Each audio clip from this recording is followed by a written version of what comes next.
5 marques de supermarchés à éviter. Pourquoi éviter certaines marques? Comprendre les raisons des marques de supermarchés à éviter. Il est forcé de comprendre que si certaines marques excellent dans la présentation de leurs produits, c'est que forcément, il y a anguille sous roche.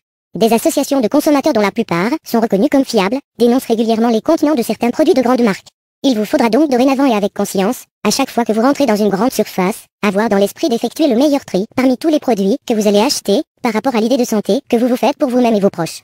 Certains préféreront ne pas céder à certains échos alarmistes, quand d'autres reviendront sur des choix en apparence plus avisés. Les laitages. Les raisons d'éviter les laitages de certaines marques de supermarchés.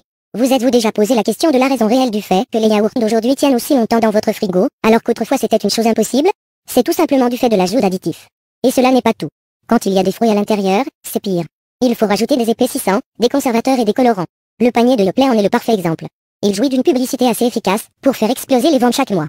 Il faudra pousser le consommateur à revenir à la raison et à préférer le fameux petit suisse d'antan ou un fromage blanc et le sucré à sa façon, avec du miel de préférence. Les cornflakes. Éviter certaines marques de supermarchés de cornflakes. Il est certain que certaines grandes marques de cornflakes comme Kellogg's ont réussi à faire croire à la plupart de la nécessité de manger leurs cornflakes tous les matins, afin de bien démarrer la journée. Un de leurs meilleurs messages dans la plupart de leurs slogans est de rapporter la richesse en nutriments contenus dans les cornflakes, en faveur de la santé, en mettant l'accent sur le fait qu'une quantité minime de sucre y est ajoutée.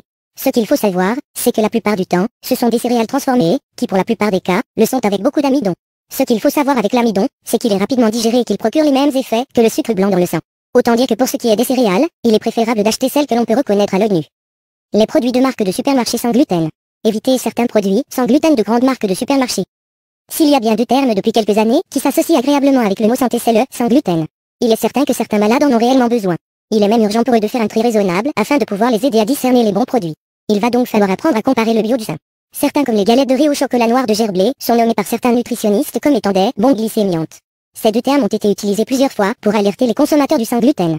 Quant au pain brioché Char, qui pourtant a reçu une caution de l'Association française des intolérants au gluten, possède assez d'additifs pour perturber gravement la flore intestinale. Il faut donc croire que certains logos ne sont plus un gage de qualité. Il vous sera même possible aujourd'hui de trouver dans les rayons sans gluten du jambon. Vous le saviez, vous, que la charcuterie contenait des céréales? Les plats cuisinés. Reconnaître les mauvais plats cuisinés de certaines grandes marques de supermarchés. Il est certain que si l'on vient à regarder de plus près certains légumes contenus dans quelques plats cuisinés de grandes marques de supermarchés, on remarquerait que la plupart relèvent plus de la chimie que du travail d'un maraîcher. C'est le constat qui sera fait cette année sur les pasta box de Sodebo.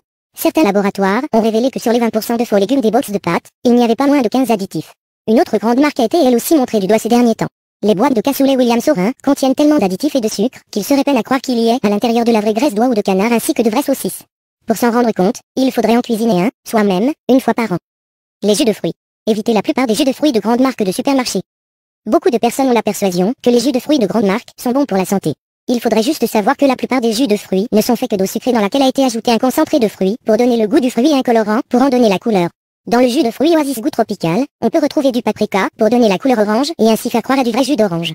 Pour ce qui est des vrais jus de fruits, les fibres ayant été retirées, le sucre est disponible immédiatement et s'infiltre dans le sang beaucoup plus rapidement. Il est donc déconseillé aux personnes cardiaques ou diabétiques de ne pas consommer les jus de fruits des grandes surfaces.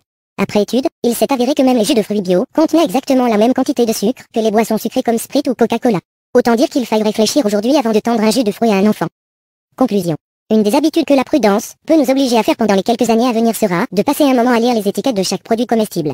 Entre les stabilisants, les gélifiants, les colorants, les arômes, les divers sucres comme le saccharose, le sirop de glucose, le fructose ainsi que les mauvaises huiles végétales, les farines raffinées et les légumes transformés en laboratoire, il est sûr qu'il va falloir s'armer de patience ou alors se révolter une bonne fois pour toutes contre les industries alimentaires. En attendant, il est conseillé d'acheter les produits les plus simples. Pour l'instant, moins c'est travaillé, moins il y a de risques.